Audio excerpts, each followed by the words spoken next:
নমস্কার বন্ধুরা, তোমাদের সকলকে ডেস্টিনেশন কি ইউটিউব চ্যানেলে স্বাগত। দেখো, আজকে আমরা আবার জিকের 35 নাম্বার প্র্যাকটিস সেটটি নিয়ে এসেছি এবং এখানেও 30টা বাছাই করা জিকে প্রশ্ন আছে, যেগুলো পরীক্ষার জন্য খুবই গুরুত্বপূর্ণ।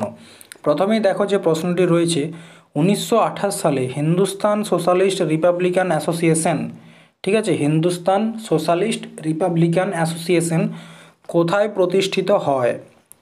ডেটটা দেখো নিজের থেকে দেওয়া আছে 1928। কোথায় হয় সেটা গুরুত্বপূর্ণ। কানপুর, দিল্লি, অমৃতসর নাকি লখনৌ? তো এটা মনে রাখবে, দিল্লিতে হয়েছিল একটি স্টেডিয়ামের ভিতর, যার নাম হচ্ছে ফিরোজ শাহ কোটলা। ঠিক আছে, ফিরোজ শাহ কোটলা, 1928 সালে।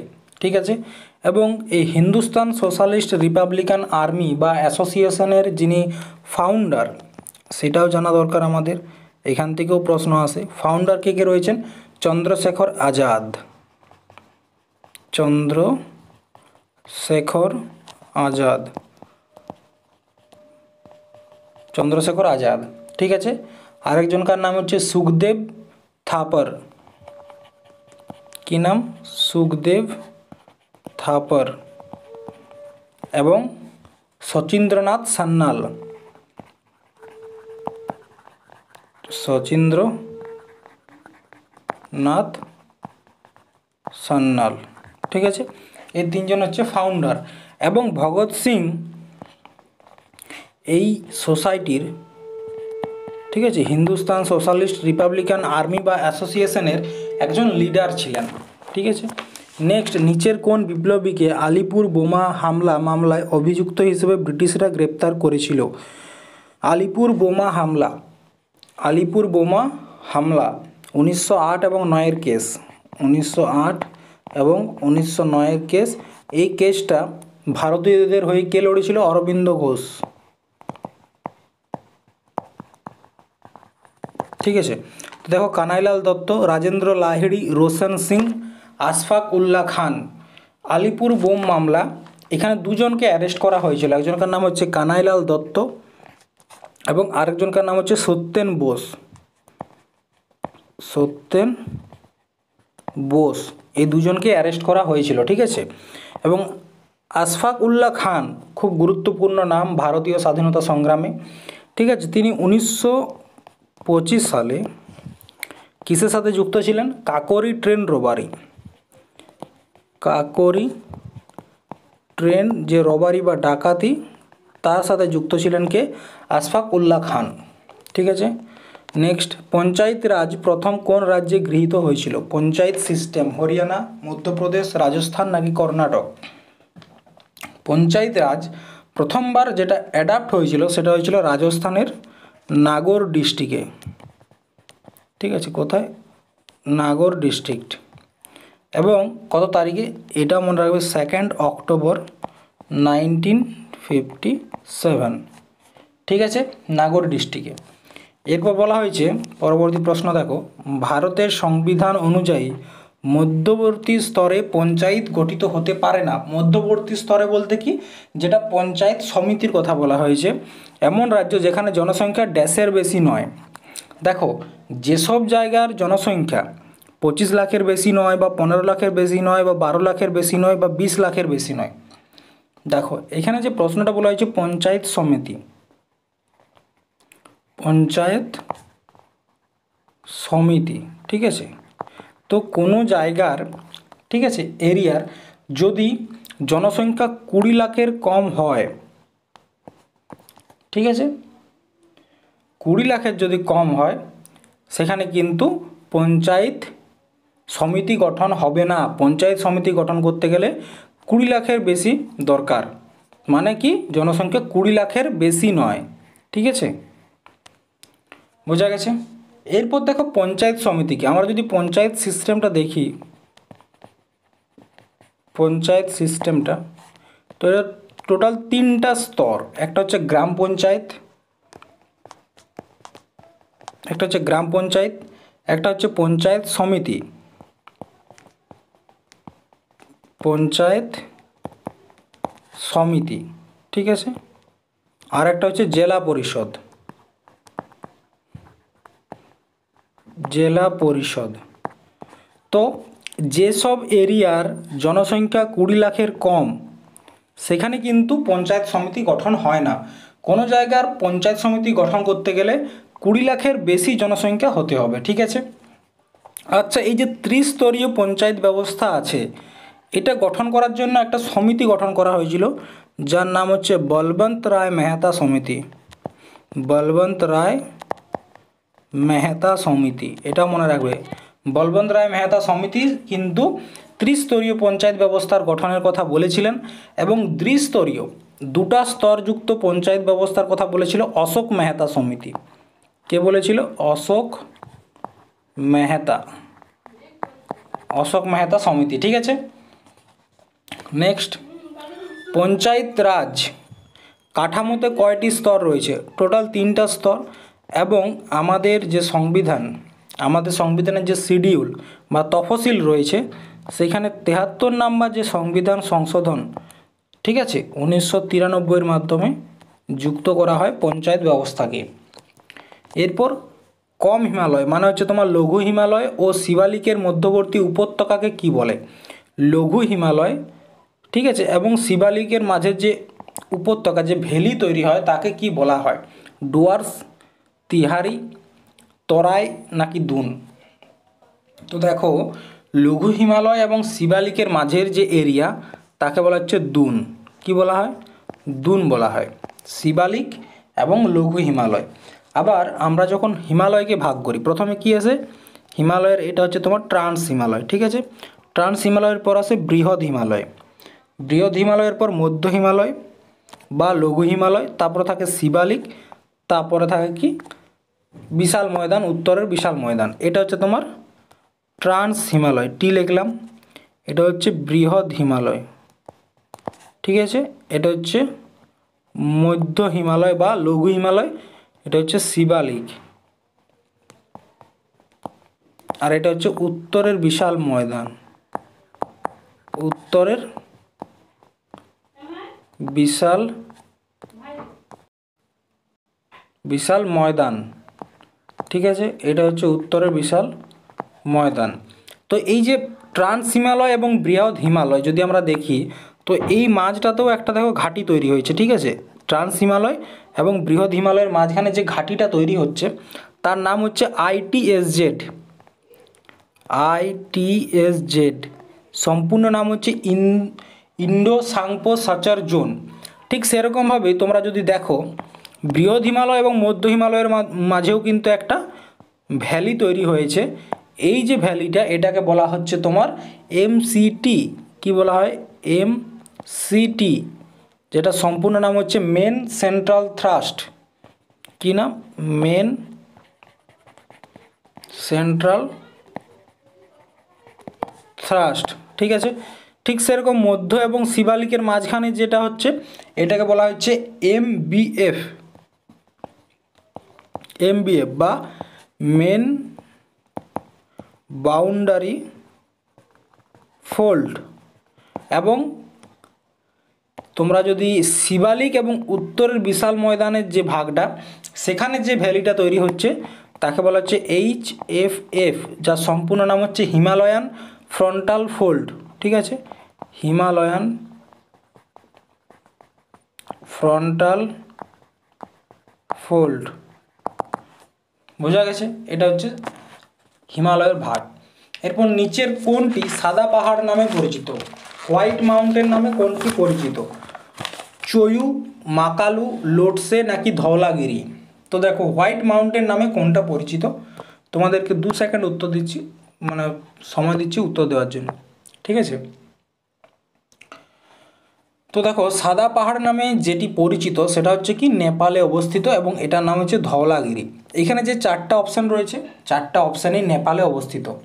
ধওলাগিরি নেপালে অবস্থিত এবং এটিকে কি বলা হয়? White mountain. হোয়াইট মাউন্টেন, ঠিক আছে। আচ্ছা, ব্লু মাউন্টেন কাকে বলা হয়? ব্লু মাউন্টেন, মনে রাখবে ভারতের যে নীলগিরি পর্বত আছে, তাকেও কিন্তু ব্লু মাউন্টেন বলা হয়, ঠিক আছে। এরপর দেখো, প্রথমেই যে অপশানটা রয়েছে চয়ু। চয়ু হচ্ছে তোমার বিশ্বের 6 নাম্বার হাইয়েস্ট পাহাড়, হাইয়েস্ট 6th নাম্বার, সবথেকে বড়দের মধ্যে 6 নাম্বারে আছে চয়ু, নেপালে অবস্থিত। এটার উচ্চতা হচ্ছে 8188 মিটার। তারপর হচ্ছে মাকালু। মাকালু কোথাকার? মাকালু হচ্ছে তোমার নেপালের, এটা হচ্ছে 5 নাম্বার হাইয়েস্ট, উচ্চতার দিক থেকে 5 নাম্বারে, 8485 মিটার, নেপালে অবস্থিত। এবং লোটসে, আর একটা নাম আছে লোটসে, এটা হচ্ছে তোমার 4 নাম্বার, এটা হচ্ছে 4 নাম্বার। এটার উচ্চতা যদি তোমরা দেখো তাহলে হবে তোমার 8516 মিটার। ঠিক আছে, এরপর দেখো চয়ু। এই যে চয়ু, এই শব্দটা যদি তিব্বতী ভাষায় আমরা অর্থ বার করি, তিব্বত ভাষায় বা তিব্বতী ভাষায় যদি আমরা অর্থ দেখি, চয়ু শব্দের অর্থ হচ্ছে ফিরোজা দেবী। কি? ফিরোজা দেবী। অনেক সময় প্রশ্ন এখান থেকেও আসে যে চয়ু পর্বতের অর্থ কি? ফিরোজা দেবী। ঠিক আছে, নেক্সট দেখো, হিমালয়ের সুউচ্চ পর্বতমালার বিস্তীর্ণ তৃণভূমিকে কি বলা হয়? যে গ্রাসল্যান্ড দেখতে পাওয়া যায় তাকে কি বলা হয়? সবুজ তৃণভূমি, মারু, ভাবার নাকি বুগিয়াল? তো উত্তর করো তোমরা। তো দেখো, হিমালয়ের যে সুউচ্চ পর্বতমালা রয়েছে তাকে বলা হচ্ছে বুগওয়াল, বুগওয়াল। ঠিক আছে, এটা হচ্ছে অ্যান্সার। সূর্য দ্বারা নির্গত আলোর রং কি? সূর্য দ্বারা যে আলোটা আসে, সূর্য থেকে যে আলোটা আসে তার কালারটা কি? সাদা, লাল, হলুদ, কমলা।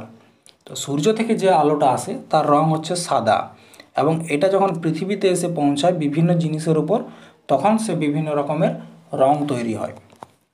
নেক্সট, নিচের কোন তরঙ্গ রশ্মি সর্বোচ্চ কম্পাঙ্কের ইলেকট্রোম্যাগনেটিক তরঙ্গ? সব থেকে যখনই বলবে হাইয়েস্ট কম্পাঙ্কের তখনই মনে রাখবে গামা, এটা অন্য কিছু দেখার কোনো অপশানই নেই।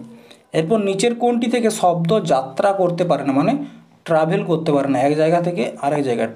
দেখো, সাউন্ড এবং লাইট, এই দুটো হচ্ছে একে অপরের বিপরীত। ঠিক আছে, একে অপরের বিপরীত। দেখো, শব্দ হচ্ছে তোমার কোথায় যাত্রা করতে পারে না? কঠিনে করতে পারে, তরলে করতে পারে, গ্যাসেও করতে পারে। কিন্তু ভ্যাকিউম, মানে যেখানে কোনো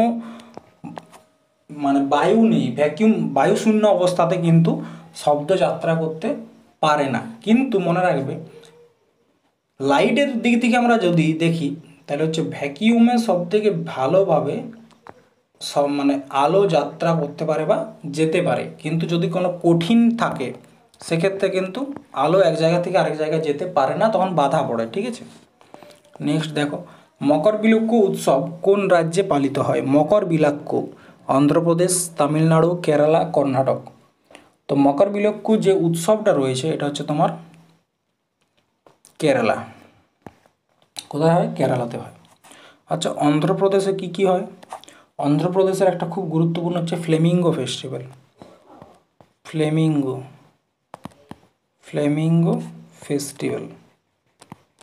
ঠিক আছে, ফ্লেমিঙ্গো ফেস্টিভ্যাল। আর কি রয়েছে? উগাডি, উগাডি ফেস্টিভ্যাল। ঠিক আছে, এগুলো হচ্ছে তোমার অন্ধ্রপ্রদেশের। চলে এসো কর্ণাটক।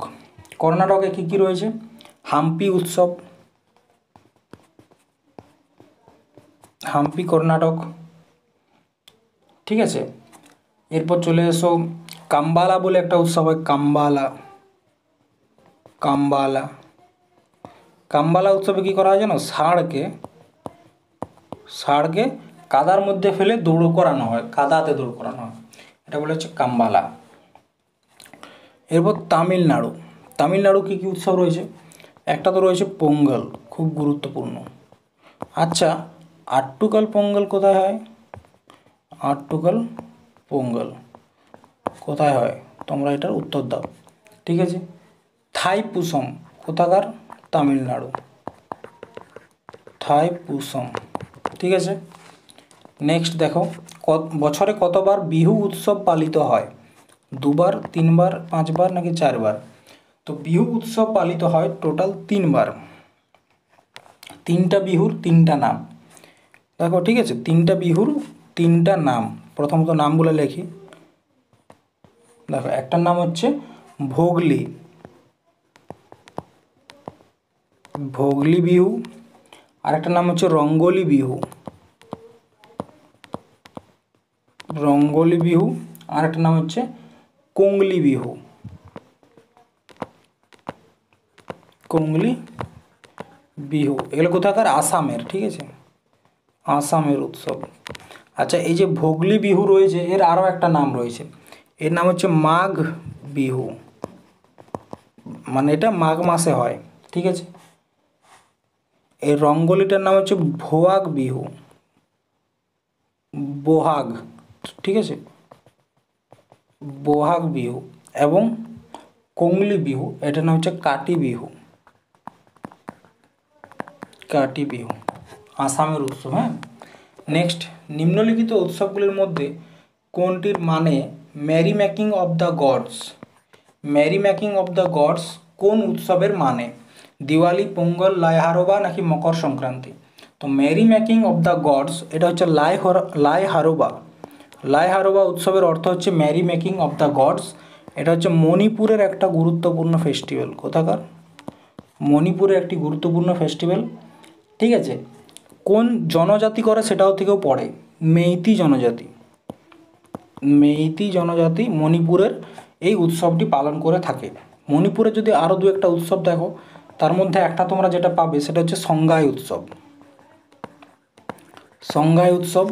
এবং আরেকটা যেটা পাবে হরিণ ডান্স, ঠিক আছে, হরিণ ডান্স এবং সংগাই উৎসব। তারপরে আছে তোমার মেরা হাই চোংবা, এটাও খুব গুরুত্বপূর্ণ, মেরা হাই চোংবা, কোথাকার? মণিপুরের, ঠিক আছে। এরপর দেখো পোঙ্গল, ঠিক আছে। পোঙ্গল উৎসবেরটাও যদি দেখো, পোঙ্গল কিন্তু 4 দিন ধরে হয়। পোঙ্গল হচ্ছে তামিলনাড়ুর একটা উৎসব এবং এটা কদিন ধরে হয়? 4 দিন ধরে। 4 দিন 4টা আলাদা আলাদা পূজা হয়। প্রথম দিন হয় ভোগী পোঙ্গল, ভোগী পোঙ্গল। সেকেন্ড দিন হয় সূর্য পোঙ্গল, ঠিক আছে। থার্ড দিন হয় তোমার মট্ট পোঙ্গল এবং লাস্ট দিন হয় তোমার কন্যা পোঙ্গল। এটা হচ্ছে তামিলনাড়ুর উৎসব, 4 দিন ধরে হয়। নেক্সট, আনটাচেবল উপন্যাসটি কে লিখেছেন? অস্পৃশ্য বা আনটাচেবল উপন্যাসটি কে লিখেছেন? প্রেমচাঁদ, বঙ্কিমচন্দ্র চ্যাটার্জি, মুল্ক রাজ আনন্দ নাকি পিসি মজুমদার? তো আনটাচেবল যে উপন্যাসটি রয়েছেন এটা লিখেছেন কি? মুল্ক রাজ আনন্দ। এটা তোমার 2024 এমটিএস পরীক্ষাতে এসেছিলো, ঠিক আছে। আনটাচেবল উপন্যাসটি কে লিখেছেন? তো এটা হচ্ছে তোমার মুল্ক রাজ আনন্দ। এবং মুল্ক রাজ আনন্দের আরও লেখা দুটো গুরুত্বপূর্ণ নাম বই, একটা হচ্ছে কুলি, আর একটা হচ্ছে তোমার দ্য প্রাইভেট লাইফ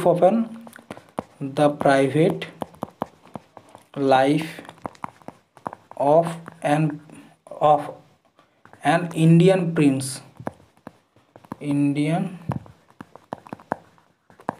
আর প্রেমচাঁদের লেখা বইটির নাম কি? গোদান। এরপর দেখো লিভিং মাউন্টেন বইটির লেখক কে? অমিতাভ ঘোষ, নিতিন গোখলে, অনিন্দ দত্ত নাকি কাবেরী বেদি? তো এই যে লিভিং মাউন্টেন বইটি রয়েছে এটা হচ্ছে অমিতাভ ঘোষের লেখা। অমিতাভ ঘোষের লেখা আরও কয়েকটি বই, যেমন একটা হচ্ছে দ্য হাংরি টাইড, খুব গুরুত্বপূর্ণ, দ্য হাংরি টাইড, এইটা অনেকবার আসে পরীক্ষাতে। আর একটা হচ্ছে ফ্লাড অফ ফায়ার। আর একটা হচ্ছে তোমার রিভার অফ স্মোক,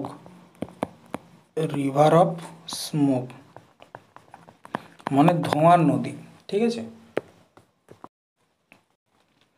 তো দেখো, আজকে তোমাদের সাথে 30টা মতো গুরুত্বপূর্ণ জিকে আলোচনা করলাম। পরের দিন আরও একটি ক্লাস তোমাদেরকে করানো হবে। আশা করছি ক্লাসগুলো তোমাদের ভালো লাগছে। যদি ভালো লাগে তাহলে অবশ্যই চ্যানেলটি সাবস্ক্রাইব করো এবং ক্লাসটি তোমার বন্ধুদের সাথে শেয়ার করো, লাইক করো, কমেন্ট করো। এগুলো বলেও কোনো লাভ নেই, কারণ তোমরা যদি করো তাহলে হয়তো কয়েকশো কোটি টাকা আমি পেয়ে যাবো, তাই তোমরা করবে না আমি জানি। আজকে এই পর্যন্তই। থ্যাংক ইউ, ধন্যবাদ, জয় হিন্দ।